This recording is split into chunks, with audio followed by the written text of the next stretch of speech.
Hello everyone, welcome back to my YouTube channel. ಸೋಮವಾರ ಮತ್ತು ಮಂಗಳವಾರ 2 ದಿನದ್ದು ವ್ಲಾಗ್ ಇದು. ಸೊ ಬನ್ನಿ, 2 ದಿನದಿಂದ ಏನೇನೆಲ್ಲ ಆಯಿತು ಅಂತ ನಿಮ್ಮ ಜೊತೆ ಶೇರ್ ಮಾಡ್ಕೊತೀನಿ. ಯಾರೆಲ್ಲ ನಮ್ಮ ಚಾನಲ್ ನೋಡ್ತಿದ್ದೀರಾ ದಯವಿಟ್ಟು ಸಬ್ಸ್ಕ್ರೈಬ್ ಆಗಿ, ಪ್ಲೀಸ್ ಲೈಕ್ ಮಾಡಿ, ಶೇರ್ ಮಾಡಿ. ಗೌರಿ ಗಣೇಶ ಹಬ್ಬ ಬಂತು. ಸೊ ನಮ್ಮ ಏರಿಯಾದಲ್ಲಿ ತುಂಬಾ ಪ್ರಿಪ್ರೇಷನ್ ಎಲ್ಲ ನಡೀತಿದೆ ಮಕ್ಕಳದು, ಸಣ್ಣ ಸಣ್ಣ ಮಕ್ಕಳದು. ಸೊ ಆಚೆ ಎಲ್ಲ ತೋರಣ ಕಟ್ತಿದ್ದಾರೆ, ಆದರೆ ಅದು ಗಾಳಿಗೆ ನಿಲ್ತಿಲ್ಲ. ಏನು ಮಾಡೋಕ್ಕಾಗಲ್ಲ, ಕಷ್ಟಪಟ್ಟು ಕಟ್ತಿದ್ದಾರೆ. ಇದು ಬೆಳಗ್ಗೆ ಸೋಮವಾರದ ಬೆಳಗ್ಗೆ ತಿಂಡಿ ರೊಟ್ಟಿ ಮಾಡಿದ್ದೆ, ಅಕ್ಕಿ ಹಸಿಟ್ಟು ಮತ್ತು ರಾತ್ರಿ ಮಿಕ್ಕಿರೋದು ರೈಸು, ಸ್ವಲ್ಪ ಒಂದು ಹಿಡಿಯಷ್ಟು ರೈಸು, ರುಚಿಗೆ ತಕ್ಕಷ್ಟು ಉಪ್ಪು. ನೀರನ್ನು ಚೆನ್ನಾಗಿ ಕುದಿಸಿ, ನೀರನ್ನು ಹಸಿಟ್ಟೊಳಗೆ ಮಿಶ್ರಣ ಮಾಡಬೇಕು. ಸ್ವಲ್ಪ ಸ್ವಲ್ಪನೇ ಹಾಕಿ ಮಿಶ್ರಣ ಮಾಡಬೇಕು. ಕೈಲಿ ಮಿಕ್ಸ್ ಮಾಡೋಕ್ಕೆ ಹೋದರೆ ಕೈ ಸುಡುತ್ತೆ. ನಮ್ಮ ಕಡೆ ರೊಟ್ಟಿ ರೆಪ್ಪೆ ಅಂತ ಕರಿತೀವಿ, ನಿಮ್ಮ ಕಡೆ ಏನಂತ ಕರೀತಾರೆ ಅಂತ ಕಾಮೆಂಟ್ ಮಾಡಿ. ಸೊ ಅದನ್ನು ರೊಟ್ಟಿ ರೆಪ್ಪೆಯಿಂದ ನಿಧಾನಕ್ಕೆ ಚೆನ್ನಾಗಿ ಮಿಕ್ಸ್ ಮಾಡ್ಕೋಬೇಕು. ತುಂಬ ತೆಳ್ಳಗೆ ಮಾಡ್ಕೋಬಾರ್ದು, ನೀರಾಗುತ್ತೆ, ಆಮೇಲೆ ರೊಟ್ಟಿ ತಟ್ಟಕ್ಕೆ ಸರಿ ಹೋಗಲ್ಲ. ನಾನು ಅದನ್ನು ಹಂಗೆ ಮಿಕ್ಸ್ ಮಾಡಿಬಿಟ್ಟು ಒಂದು ಕಡೆ ಸೈಡ್ ಇಟ್ಟಿರ್ತೀನಿ, ಯಾಕಂದರೆ ಅದು ಸುಡ್ತಾ ಇರುತ್ತೆ. ಸದ್ಯಕ್ಕಂತೂ ಮಿಕ್ಸ್ ಮಾಡೋಕ್ಕಾಗಲ್ಲ ಕೈಯಲ್ಲಿ, ಅದಕ್ಕೋಸ್ಕರ. ಅಷ್ಟರಲ್ಲಿ ಟೊಮೊಟೊ ಚಟ್ನಿ ಮಾಡೋಣ ಅಂತ. ಟೊಮೊಟೊ ಚಟ್ನಿಗೆ ಏನೇನು ಬೇಕು ಅಂತ ಹೇಳ್ತೀನಿ. Very simple. 1-2 ಟೇಬಲ್ ಸ್ಪೂನು ಎಣ್ಣೆ, 1 ಟೇಬಲ್ ಸ್ಪೂನು ಸಾಸಿವೆ. ಸೊ ಸಾಸಿವೆ ಚಿಟಪಟ ಆದಮೇಲೆ ಈರುಳ್ಳಿನ ಚೆನ್ನಾಗಿ ಫ್ರೈ ಮಾಡ್ಕೋಬೇಕು. ಜಸ್ಟ್ 3 ಇಂಗ್ರೀಡಿಯೆಂಟ್ಸ್, ತುಂಬಾ ಸುಲಭ ಇದು. ರೈಸು, ರೊಟ್ಟಿ, ಚಪಾತಿ ಅದಕ್ಕೆಲ್ಲ ತುಂಬಾ ಚೆನ್ನಾಗಿರುತ್ತೆ. ಈರುಳ್ಳಿ, ಟೊಮೊಟೊ ಮತ್ತು ಖಾರದ ಪುಡಿ, ಸಾಂಬಾರು ಪುಡಿ. ನಾನು ಖಾರದ ಪುಡಿ, ಸಾಂಬಾರು ಪುಡಿನ ಮಿಕ್ಸಲ್ಲೇ ಇರುತ್ತೆ, ಅದು ನಾನು ಮಿಕ್ಸಲ್ಲೇ ಮಾಡಿಸ್ಕೊಂಬಿಡ್ತೀನಿ. ಯಾಕಂದರೆ ಖಾರದ ಪುಡಿ ಬೇಗ ಖಾಲಿ ಆಗುತ್ತೆ, ಇಲ್ಲಾಂದರೆ ಸಾಂಬಾರು ಪುಡಿ ಬೇಗ ಖಾಲಿ ಆಗುತ್ತೆ. ಅದಕ್ಕೋಸ್ಕರ ನಾನು ಮಿಕ್ಸಲ್ಲೇ ಮಾಡಿಸ್ಕೊಂಬಿಟ್ಬಿಡ್ತೀನಿ. ಈರುಳ್ಳಿನ ಒಂದು 5 ನಿಮಿಷ ಲೋ ಫ್ಲೇಮ್ನಲ್ಲಿ ಚೆನ್ನಾಗಿ ಕೆಂಪಗಾಗಂಗೆ ಚೆನ್ನಾಗಿ ಫ್ರೈ ಮಾಡ್ಕೋಬೇಕು.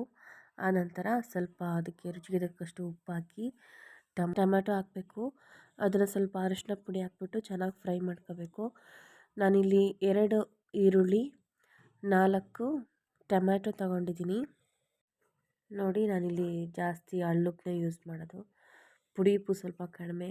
ಕಪ್ಪುಪ್ಪು ಇಲ್ಲದೇ ಇದ್ದಾಗ ಸಮ್ಟೈಮ್ಸ್ ಏನಾದರೂ ಚಿತ್ರಾನ್ನ ಮಾಡಬೇಕು ಅಂತ ಅಂದಾಗ ಸಮ್ಟೈಮ್ಸ್ ಬೇಕಾಗುತ್ತೆ. ಆವಾಗ ಉಪ್ಪು ಕರಗೋದಿಲ್ವಲ್ಲ, ಅದಕ್ಕೋಸ್ಕರ ಬೇಕು ಪುಡಿ ಉಪ್ಪು. ಸೊ ಬಿಳಿ ಉಪ್ಪು ಯೂಸ್ ಮಾಡಬಾರ್ದು, ಪಿಂಕ್ ಸಾಲ್ಟ್ ಅಂತ ಬರುತ್ತೆ, ಅದನ್ನು ಯೂಸ್ ಮಾಡಬೇಕು.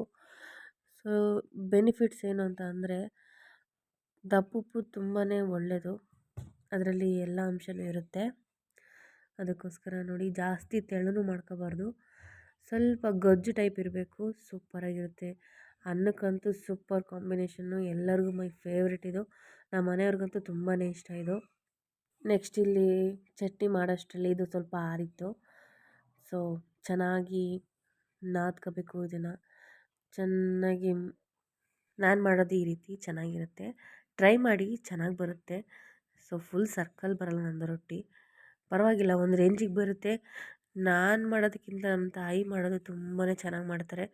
ತುಂಬಾ ರೌಂಡ್ ಶೇಪಲ್ಲಿ ತುಂಬ ಚೆನ್ನಾಗಿ ಮಾಡ್ತಾರೆ. ಬಟ್ ಅವ್ರ ಥರ ಕಲಿಬೇಕು. ನಮ್ಮನೇಲಿ ರೊಟ್ಟಿ ಎಲ್ಲರಿಗೂ ಫೇವ್ರೆಟ್ಟು.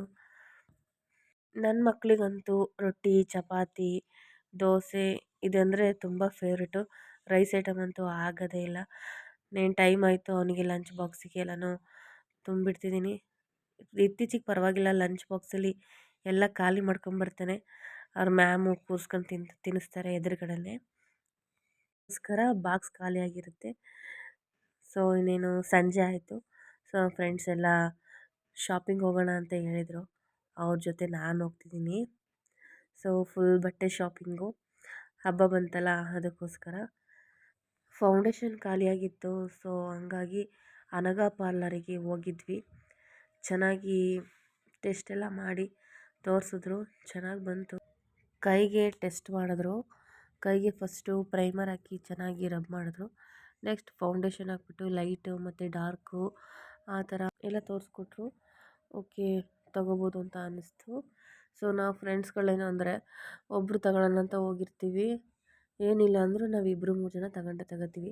ಬಟ್ಟೆ ಶಾಪಿಂಗ್ ಅಂದರೆ ಕೇಳಬೇಕಾ, ಹೆಣ್ಮಕ್ಳದು ಅಲ್ಲಿ ಇಲ್ಲಿ ಅಂಗಡಿಗಳು ನೋಡಿಕೊಂಡು ಮಾರ್ಕೆಟ್ ಒಳಗೆ ಎಂಟ್ರಿ ಕೊಟ್ವಿ. ಮಾರ್ಕೆಟ್ ಒಳಗೆ ಎಂಟ್ರಿ ಕೊಡ್ತಿದ್ದಂಗೆ ಪೊಲೀಸ್ನವ್ರು ನೋಡಿಬಿಟ್ವಿ. ಹಬ್ಬ ಅಲ್ವಾ, ಸೊ ಅಲ್ಲಿ ಇಲ್ಲಿ ಎಲ್ಲದರಲ್ಲೂ ಇದ್ದೇ ಇರ್ತಾರೆ. ಮಾರ್ಕೆಟ್ ಒಳಗಿರೋದಿದು ಅಂಗಡಿ, ತುಂಬಾ ಕಲೆಕ್ಷನ್ಸ್ ಇದ್ದು. ಸೊ ಅಷ್ಟರಲ್ಲಿ ಸಂಜೆನೇ ಆಗೋಯ್ತು. ಮಾರ್ಕೆಟ್ ಒಳಗೆ ಮತ್ತೆ ಹೋದ್ವಿ ತರಕಾರಿ ತೊಗೊಂಬರೋದಕ್ಕೆ. 10 ರೂಪಾಯಿ ಎಲ್ಲ ಗುಡ್ಡೆ ಇಟ್ಟಿದ್ರು. ತುಂಬಾ ಚೆನ್ನಾಗಿದ್ದು ತರಕಾರಿಗಳು, ಫ್ರೆಶ್ ಆಗಿದ್ದು ತರಕಾರಿಗಳು. ಪರವಾಗಿಲ್ಲ, 10 ರೂಪಾಯಿ ಕೊಟ್ಟರೆ ಲಾಸ್ ಏನಿಲ್ಲ. ಹೆಣ್ಮಕ್ಳು ಹೋಗಿದ್ರೆ ಚೆಂದ ಮಾರ್ಕೆಟಿಗೆ. ನಾನು ಬರ್ತಾ ಅಲ್ಲಿ ಬೇಕ್ರಿ ಇತ್ತು, ಬೇಕ್ರಿಲಿ ತುಂಬಾ ವೆರೈಟಿ ಸ್ವೀಟ್ಸ್ಗಳೆಲ್ಲ ಇದ್ದು. ಅಮ್ಮಾಸ್ ಪೇಸ್ಟ್ರೀಸ್ ಬೇಕ್ರಿ ಅದು, ಹೊಸ್ದಾಗಿ ಸ್ಟಾರ್ಟ್ ಮಾಡಿರೋದು. ಸೊ ಅಲ್ಲಿ ಬಾಕ್ಸ್ಗಳು ನೋಡಿದ್ರೇ ಒಂದು ಖುಷಿಯಾಗುತ್ತೆ ನೋಡೋದಕ್ಕೆ, ಅಷ್ಟು ವೆರೈಟಿ ಫುಡ್ಗಳೆಲ್ಲ ಇಟ್ಟಿದ್ರಲ್ಲಿ. ಸ್ಯಾಂಪಲ್ಗಂತಲೇ ನಮಗೆ ಒಂದು 2 ಪ್ಲೇಟ್ ಕೊಟ್ಟು 4 ಸ್ವೀಟ್ಸ್ ಹಾಕಿ, ಸ್ವೀಟ್ಸ್ ಅಂತ ಹೇಳೋಕ್ಕಾಗಲ್ಲ, ಅದು ಕುಕ್ಕೀಸ್ ಅಂತ ಅಂತಾರೆ. ಸೊ ಇಲ್ಲಿ ವೆರೈಟಿ ಕೇಕ್ಸ್ಗಳೆಲ್ಲ ಇದ್ದು ಕಲರ್ಫುಲ್ಲಾಗಿ, ನೋಡಿದ್ರೇ ತಿನ್ನಬೇಕು ಅಂತ ಅನಿಸ್ತಿತ್ತು. ಇಷ್ಟ ಆಯಿತು ಕೇಕ್ಸ್ ಎಲ್ಲ ನೋಡಿ, ಅದಕ್ಕೋಸ್ಕರ ನಿಮಗೋಸ್ಕರ ವೀಡಿಯೋ ಶೂಟ್ ಮಾಡ್ಕೊಬಂದು ನಿಮಗೋಸ್ಕರ ತೋರಿಸ್ತಿದ್ದೀನಿ. ನೋಡಿ, ಇಷ್ಟ ಆದರೆ ಲೈಕ್ ಮಾಡಿ. ನಾನು ಮನೆಗೆ ಒಂದು 4 ಬಾಕ್ಸ್ ಎತ್ಕೊಬಂದೆ. ಮಕ್ಕಳೆಲ್ಲ ಖುಷಿಯಾಗಿ ಚೆನ್ನಾಗಿ ಇಷ್ಟಪಟ್ಟು ತಿಂದರು. ಸೊ ಬೆಳಗ್ಗೆ ನಾನು ರೀಸೆಂಟಾಗಿ ನಾನು ಟೈಲರಿಂಗ್ ಕ್ಲಾಸಿಗೆ ಸೇರಿದ್ದೆ. ಸೊ ಸ್ಟಾರ್ಟ್ ಮಾಡಿದ್ದೀನಿ. ಸೊ ಈ ವಿಡಿಯೋ ನಿಮಗೆ ಇಷ್ಟ ಆದರೆ ಲೈಕ್ ಮಾಡಿ, ಶೇರ್ ಮಾಡಿ, ಸಬ್ಸ್ಕ್ರೈಬ್ ಮಾಡಿ. Thank you for watching.